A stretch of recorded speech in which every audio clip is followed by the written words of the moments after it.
how to contact OKX support or chat with a live agent. If you want to contact the support team and chat with the support team on OKX, it is fairly simple for us to do so. All you have to do is launch the OKX application, and then you want to make sure to sign into your account, and this is the option you will see. So at the top left you can see the multiple dots icon. So of course you can just tap on the multiple dots icon that you can find on the top left of the screen.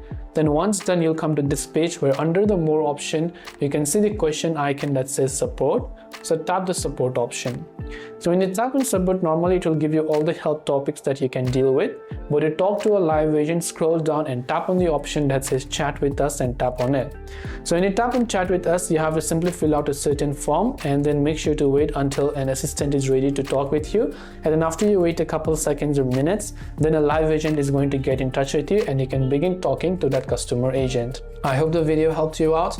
If you have got any further questions, feel free to also leave them down in the comment section below. As always, thanks for watching till the very end of this tutorial, and see you soon in the next video.